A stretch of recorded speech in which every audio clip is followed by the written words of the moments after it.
Hello, YouTube land. This is Brenton coming to you from Lexington, Kentucky, the Bluegrass State. If anyone has a story out there they'd like to share on this show, you can contact me at brentonsawin@gmail.com. If you want to contribute to help with the show, you can contribute at PayPal Me, and I'll leave that link in the description. And also a Patreon link is in the description if you want to be a Patreon, and maybe contribute $2, $3, $4, $5 a month, whatever you could do that wouldn't hurt you, and I very much appreciate it. Today we have a really cool show lined up for you. Anyway, buddy, if you would introduce yourself, man, and we'll get into your stories directly afterwards. Okay, my name's Jody. I live in Smoky Mountains here in North Carolina. And it's western North Carolina, but closer to Murphy and Andrews, and there's a lot of wild stuff goes on here. And plus, the major story that I had was in Oglethorpe County, Georgia, whenever I was in a hunting club down there. Right. Yeah, you got a few different stories. If you want to, let's start with the Bigfoot stuff, and then we'll get into the Dogman thing. We'll save that good stuff for the last. Okay. Because that's a good one, man. I'm telling you, it's like crazy. So everybody listening, you don't want to tune out. And I'm telling you, it gets real good when we get to the Dogman stuff. If you would share a little bit about like what you knew about Bigfoot and like how you first came to understand that there was such a thing and your encounters and stuff like that. Just kind of explain that for us, if you would. Well, when I was a kid, we'd hear noises and stuff, and we'd hear screams, and we wouldn't pay no attention to it. We'd always think maybe a big cat or, just something like that, but we never would have thought it was Bigfoot. But later on, we'd hear stuff going through the tree, like rocks thrown to the trees, and we'd be fishing, and, me and a buddy of mine, and somebody throw a rock, we'd think it was each other throwing rocks in our fishing hole. But neither one of us would be throwing rocks. And so, we'd kind of get in a little argument and then kind of find out it wasn't us. And, that happened on quite a few occasions. And, but Bigfoot, I always knowed they was real. I always believed in them. But I never in my life would have thought that this was it.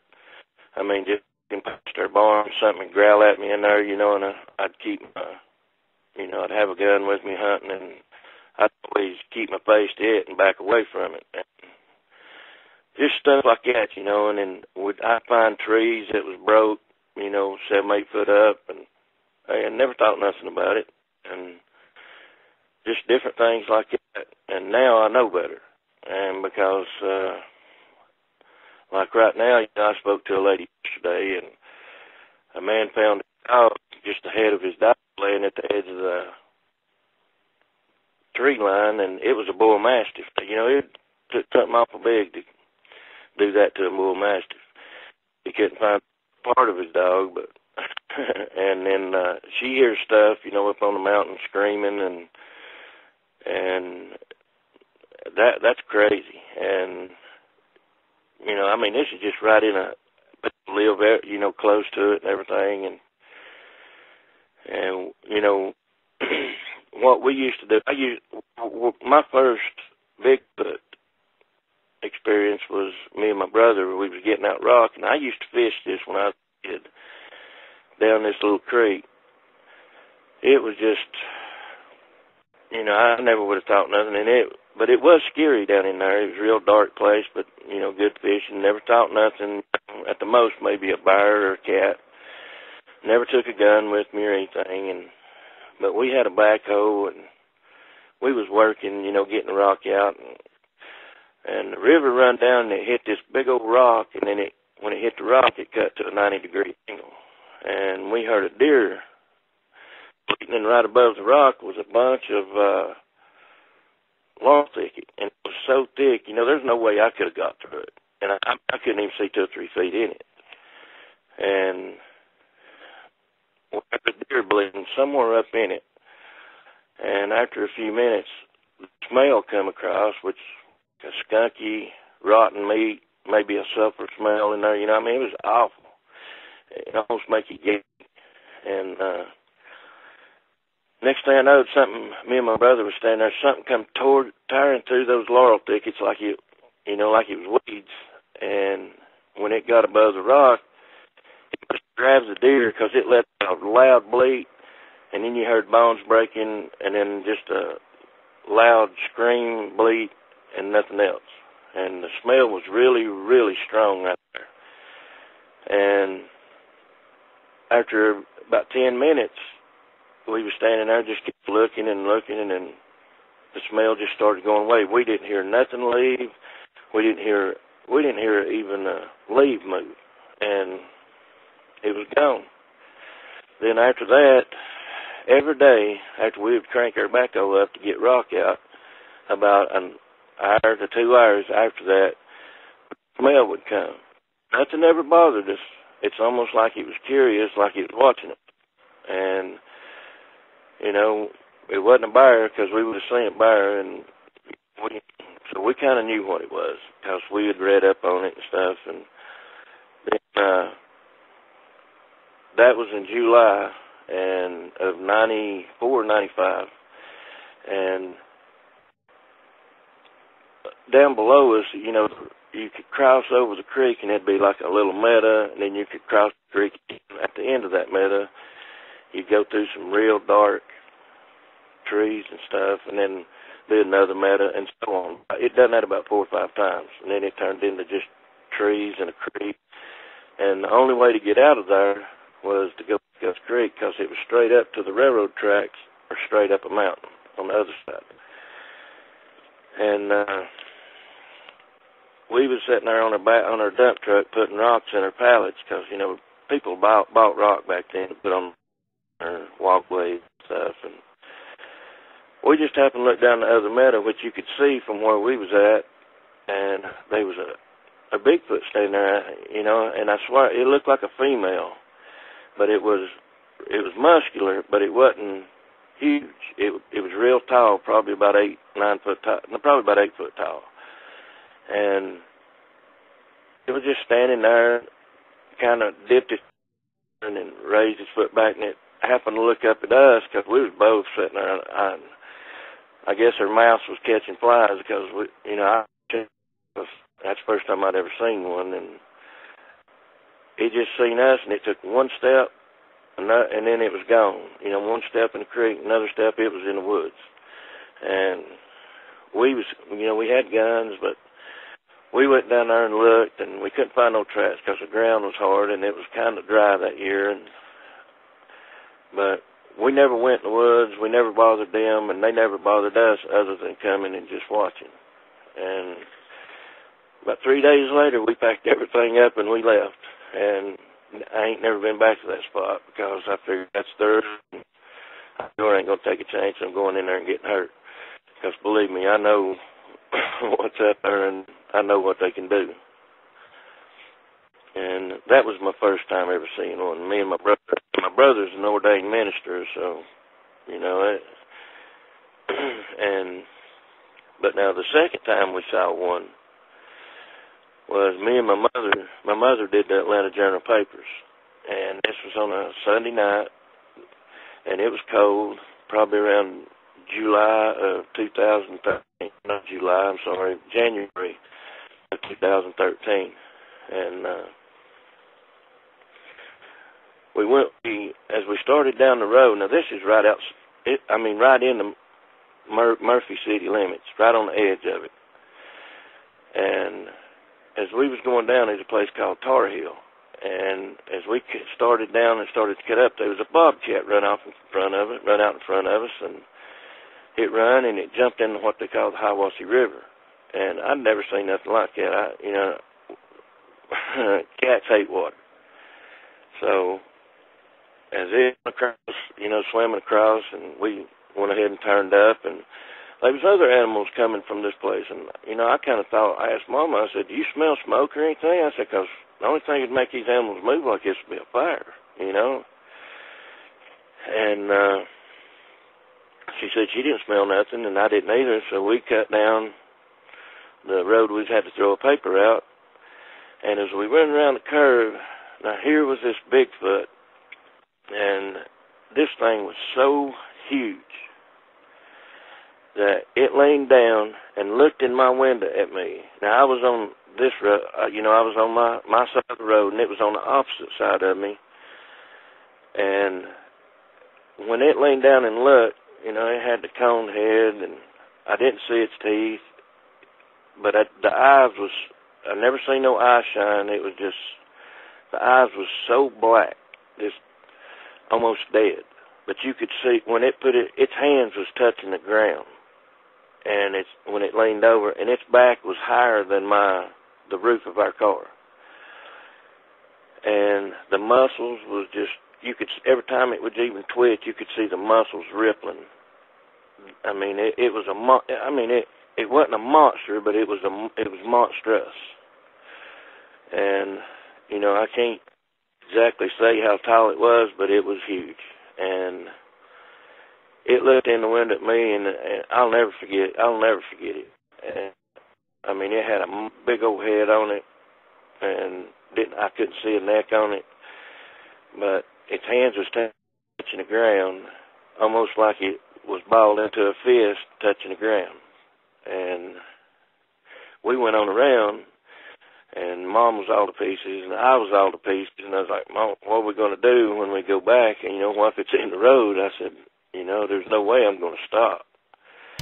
But luckily we went around, and one thing I left out, there was a big old black dog standing behind it barking, and it paid that dog no attention. But it was a big dog. Right. And, well, when we come back around, the dog was barking off the hill, the side of the road, across the road from where it was at.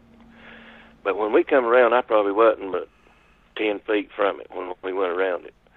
And, you can't go fast around through there anyway. And, I got a good look at it, and I suit. So, I know when you came back around, it was still there? It was off of the bank, and down below where it was at, there was another road, and it had a street light on it, and you could see like a silhouette where it was just like leaned against this big old poplar tree down there. Wow. And that's all you could see was a silhouette of it. And the dog was barking down that way, and that's why we... Now, one thing that I find so interesting, even with my own encounter and stuff, is how big these things are. It is just unbelievable how big they are. Because whenever I had my few encounters, and one reached in my tent and stuff and grabbed me, I could not believe how huge. It was like, oh my gosh, how can something this big stay hidden? Did that cross your mind? Yeah, that's why I was telling Mama is that's why I told her I'm not going to stop when I go back, because this thing could have ripped my car apart. It's unbelievable. These people that want to go out there and camp out in like a lawn chair or something and call out for them, like the Forest Brothers, and that, I don't think they've had an encounter, because when you really see one, that these things are so dang freaking huge, and they're not human looking. They're kind of human-like, but they're not human. You know what I mean? They're freaking monsters, man. They're huge monsters. They're giants. They're freaking giants. Right. And basically, you can't look at one and say they're not giants. They're freaking giants. Because most people that are listening to this right now are sitting in a room that is 8-foot ceilings. Now, you imagine look at your ceiling over in the corner of the room, and imagine something 2 foot above that, 10 foot. Imagine the head that big, and then imagine the thing that is 4 to 5 feet wide, you know, Yeah, the yeah, shoulders, you know what I'm saying? The shoulders 4 or 5 feet right. wide, and then the head is 2 foot above what your ceiling is showing you right now. And Right. maybe you're in a room with 10-foot ceilings. I don't know, but you It's 8 foot. just picture something standing there that is that big. That's how big these things are. When I know when that one reached in my tent, dude, I never even saw elbow, and he reached at least 3.5, 4 feet into my tent and grabbed me on my shoulder, and and I never seen a bend in his arm. You know, that's how big his I'd have to work. forearm was. You know, it's like Right. golly. I mean, they're monsters, man. You know, people say, "Oh, it's about the size of Hulk Hogan." Hey, Hulk Hogan ain't got, Nah, excuse my language, got shit on these things. no, even Andre the And Giant ain't got nothing on it. oh Andre the no, Giant's a big old dude, and if you would I see know it. him, you would say, "Man, that's a giant." But he Yeah, wasn't 10 foot tall, you know. no. People And, need to take a look at a basketball goal and imagine somebody standing there that can just reach up and dunk the basketball without moving. yeah, well, his head's up to the rim Yeah, yeah, because they're ten and foot tall, aren't they? A regular basketball oh goal yeah. is 10 foot tall. And the 2 times I think that when I saw him, you know, I mean it. You know, I can't explain the fear that went through me. It was a sickening fear. You know, like, you know, dude, you know, if this thing comes after me, no matter if I've got a gun or not, I'm not going to be able to stop this thing. Well, I'll tell you this: if people go out here looking for them, most likely they're going to find something that they don't want to find. Like you said, and they're going to, nothing good's going to come of it because I wouldn't, and I found it, and you know, the dogman that I come across was the most evilest, the most awful thing I've ever seen come across in my life. But before I get to it, you know, my nephew and niece up at, you know, when we lived in Thompson, North Carolina, there was a dry slough, and they called it a monkey man, but it had a tail on it, and it had kind of a snout on it. And you know, when I talked to you about it, what you told me made sense. That was a dog man because it was motioning for him like, "Come here, come here."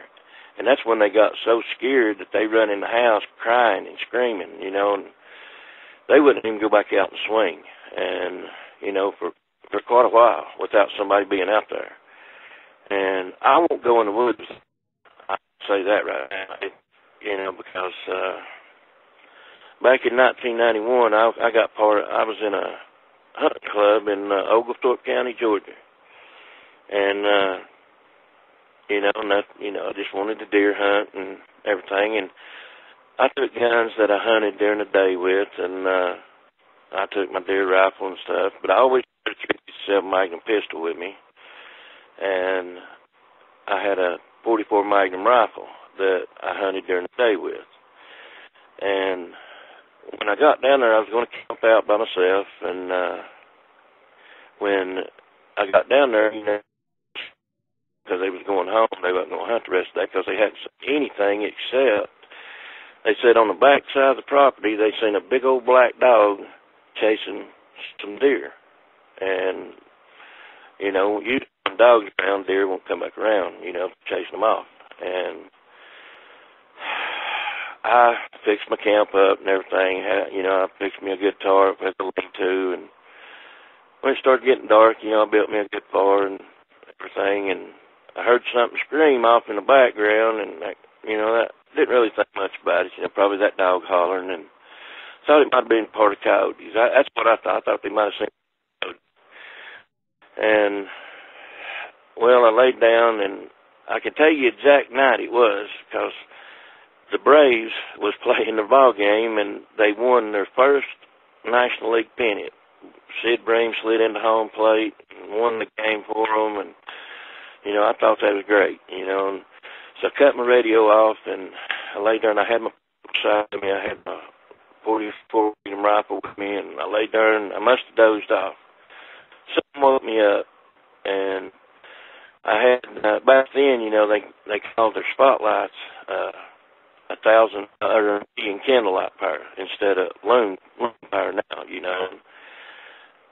I had my light in my left hand and my pistol in my right, and I shot it. And all these eyes was along it was cleared out, and then there was a lot real tall weeds, that was dried and everything. And there was eyes, white eyes, and there's a few red eyes here and there. And I was like, holy, it kind of scared me. I started to raise up, and out of the corner of my eye, I seen something, and I turned around, and as God is my witness, it was the black dog. I know it was a dog man, because it was, and I didn't believe nothing like it at the time, and until I seen this. But when I brought my light around, the light was so bright, it showed the hand, like it, not a paw, but a hand, and it covered his eyes. And I brought my pistol up, and first I shot it, because, that was my first reaction. And I shot it in the mouth because, that's the only time I seen blood on it. The blood came out of its mouth. I guess, where the blast just popped right back up on its feet. And, and that scared me even more. And, now you're kind of cutting out a little bit. So this thing was coming at you. And it was like 3 to 4 feet away from my face. And it had his mouth I open. think it had every intention of killing me. Right. You said it had his mouth open, and he was about to bite you. Oh, yeah. Growling, I couldn't even imitate the sounds that it was making besides the growling. And I shot it in the mouth, and the first thing that I thought of was, if I shoot it in the mouth, and all this stuff runs through your mind in a split second. Right. But it didn't do that. All it did was flip it over, and it got right back up on his feet. And I shot it again. Let's talk about this for a second. Okay. It came at you. It was basically rushing you, and it had its mouth open, ready to bite. Yeah, and you were already it wasn't prepared. Running. I think when I hit it with the flashlight, as bright as it was, it stopped it because it throwed not a paw, but a hand. I couldn't tell you if it had claws or whatever, but the paw went up in its eyes, and that's when I was able to throw the gun and shoot. And like I said, it wasn't 3 or 4 feet away from me. So you had guns on you, and you were ready. I heard a sound, but anytime I went camping, I always had a gun. Yeah. But this, I had 6 shots in it.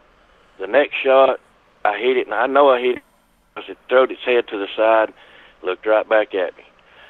Shot it towards the body, and I could tell I was hitting it every shot because you could see the dust puffing up off of it. Next shot, I hit it in the head again, throwed its head to the side, looked back at me. I don't know anything that this is a 159 grain bullet with hollow points, and I shot it 6 times, and I dropped my gun, and it was still standing there growling at me with its mouth, and when I dropped my gun, it's like the impression I got is just almost like a smile, like I've got you now. It was bleeding out of its mouth, but when I reached, got my 44 mag, its eyes got big. It knowed what a gun was. I could tell that. Right. These bullets were 300 grain bullets that I was shooting out of the 44, and they was hollow points. Now, that's a big bullet. Right. I shot it 7 more times. Each time I shot it, would knock it back till it went into the weeds, and I never heard it no more. And I took 2 more shots towards it. And and this is what's weird. I hurried and got my stuff. I loaded my gun back up, and I was shaking, and it was hard to do anything. I left a lot of things there, but I got a lot of my maiden stuff and threw it in my car, and I was getting out of there. But I made sure my fire was out, I poured every drop of water I had on the fire and stirred it. You know, that's one thing that I did. The next day, the guy that owned the property, that was over the hunting club, he called me. He said, "I need you to come down here and meet me in Athens, and we'll go to the property." And I was like, "What's wrong?" And he said, you know, and I was scared then. You know, like, did I shoot somebody? You know, that's the impression that come to my mind. You know, was this a werewolf? Did it turn into somebody? You know, and I mean, all this stuff was going through my mind, and you know, I wanted to cry. You know, which I'd already cried. You know, I cried myself out. You know, after I left there and got to a 24-hour store, I just parked and cried myself out. You know, because of the adrenaline and the fear and everything.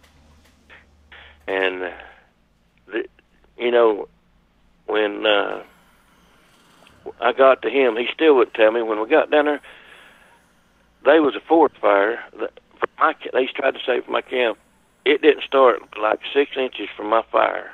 My fire was out. Even the game Forest Service person said, "There's no way that this fire could have started from your campfire." He said, "I can see where this fire was put out, but I do not know what started this fire 6 inches. You can see where it burnt out and got into those high weeds, and they had to bring dozers and helicopters in to put that fire out." And was it a cover-up?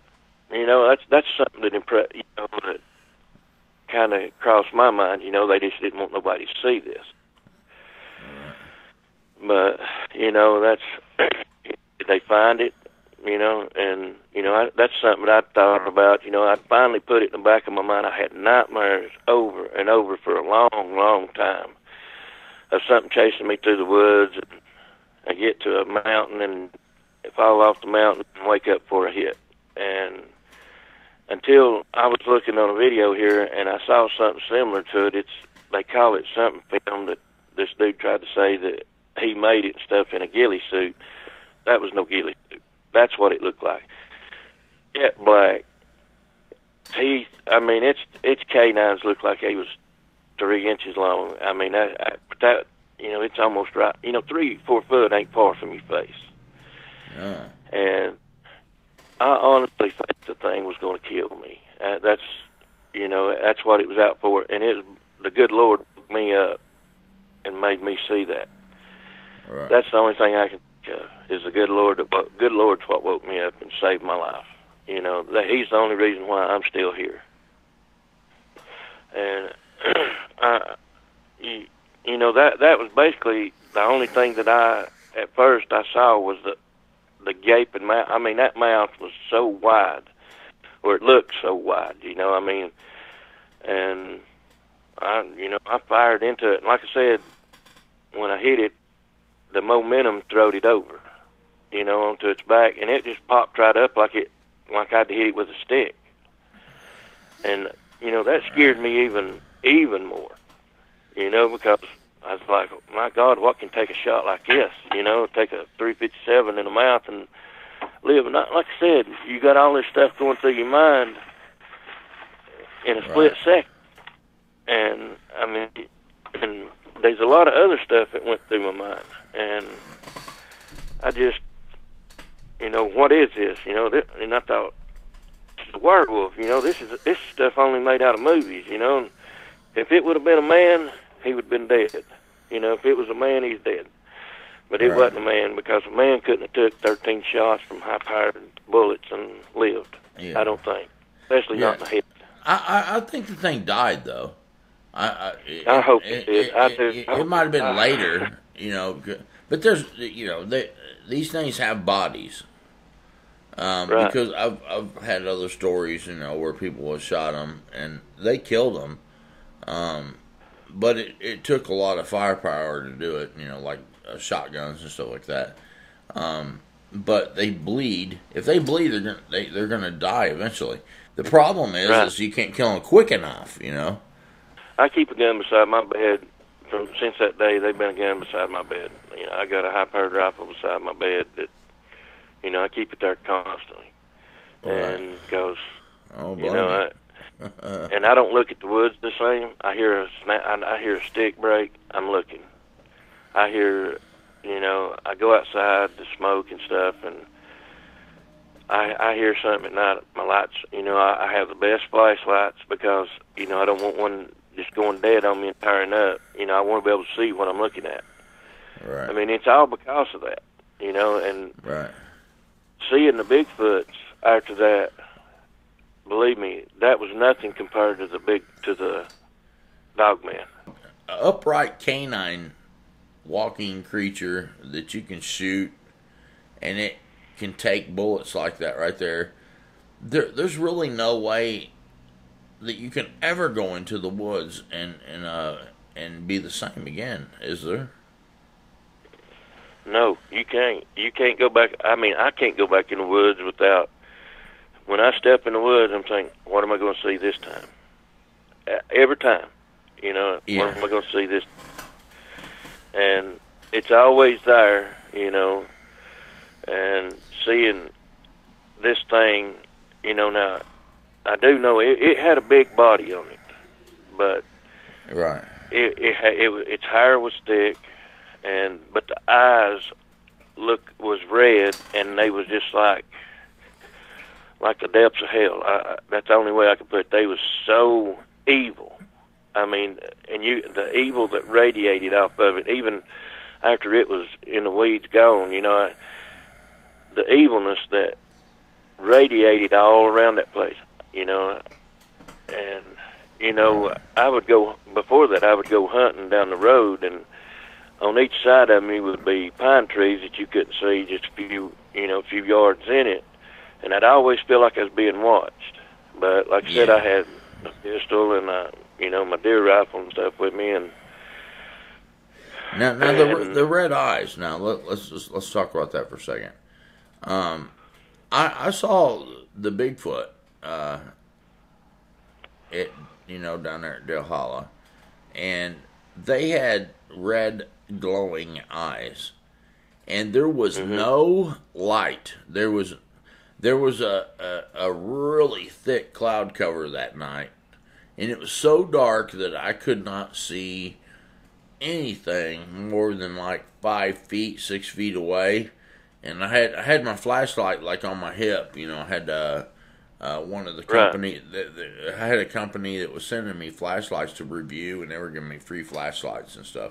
I had one of those flashlights on my belt, and but I was carrying camp gear, so I didn't have the flashlight out. But I knew the campsite enough to where I was like, okay, I'm gonna walk up the hill and I'm gonna walk over to the left a little bit and drop the camp gear, and I'll have I have it near where we need to have it, and but I could not see anything, man. It was so pitch black dark. But when I walked up the hill, and my friend that was with me, he walked up the hill too, and we stopped and we were dropping the camp gear. I looked up and I saw 2, maybe 3 sets. I don't know for sure, but it was multiple red dots. You know what I'm saying? And I was like, what the hell is that? And he looked up and he said, Bigfoot. But he knew that I was a Bigfoot enthusiast, kind of deal. And I don't know if he was messing with me or if he really thought it was Bigfoot, or and I've talked to him a little bit about it, and it's like I just can't really get it out of him. But that when I said that, he said Bigfoot, and I was like, dude, it's not a freaking joke, man. There's red eyes right there looking at us, and I went to grab my flashlight off of my belt, and I had it strapped on my belt in a little case, and I pulled the flashlight out and I clicked it and shined it that way. They already took off, and I was trying to track them, but they were like cruising off, so fast that I never did get the flashlight on them. But I watched the red eyes float off, and they were smooth. It wasn't like bobbing up and down, like when a human runs, where you have bobbing and stuff like that. They just glided. It's like, glided off, and they disappeared off into the distance. And but I was trying to track them with the flashlight. I tried to get the light on them, but I never really could get a view on them or anything. But so I know that these eyes were glowing. And there was not another source of light that was hitting them to make them glow. And I know that people are like, oh, you have another source of light, hits the eyes, and it makes them glow. No, there was no source of light, dude. It was so dark that I could not see 6 feet in front of me. 5, 6 feet. I had my fire going, my campfire going. But I don't know, if I didn't see no whites of its eyes at all. All I seen was 2 big red eyes that just looked at me like... And they were bright, too, weren't they? They what? Were the eyes bright? Bright? Bright red. Like... Oh, yeah. They weren't like dim red. They weren't like red and dim. They were bright red. Bright red that glared hate. Just like hate. Right. You understand what I'm saying? Yes, I do. And what I'm saying is I want people to understand that these things, I don't know how it happens. I don't know. I don't know. But I'm saying that there's a light sources in them. Right. Because there was no light source hitting them, the ones I saw. So when you have something so bright and it's dark outside, it's just hard to imagine why in the heck that they're so bright. So take what you want out of that, but I'm just saying that I know that there was no reflection off of the moon or anything like that. The ones I saw, but their eyes were glowing red, and they were bright red, and you could see them clearly, and they were the only thing you could see when I looked up the hill. It's like, oh my gosh, man! I think there was like 3 sets of them. That's freaky. That's scary. The thing that was coming after the big dog man that was coming after me was coming from the top. It wasn't coming from the bottom or the side of me. It was coming towards my head, up at my head. And when I raised up to look, and started shining light out of the corner of my eye, I saw something, just a flicker or something. That's when I shined the light over real quick because it was close. Like I said, 3 or 4 feet from where my head was laying, it was right there with its mouth wide and growling a growl. That just touched my soul, I guess you could say. And I threw the gun up and fired, and that's the only time I seen blood was coming out of its mouth, and it did bleed out of its mouth the whole time that I could see it. And I kept firing, hoping to kill it. I mean, if it would have laid there, I'd have shot it every bullet I had. Dude, can you imagine if you didn't have a gun? You'd be dead. Oh, I would. I wouldn't be here right now. Yeah, I mean, it was attacking you. You only shot when it was already in the attack mode. Yeah. So that's proof positive right there that it was going to kill you. Yeah, it was. And I'll tell this to everybody out there. If you see something like that, go the other way. Do not go after it. Do not go hunting them. Do not interact with them in any way because they will kill you.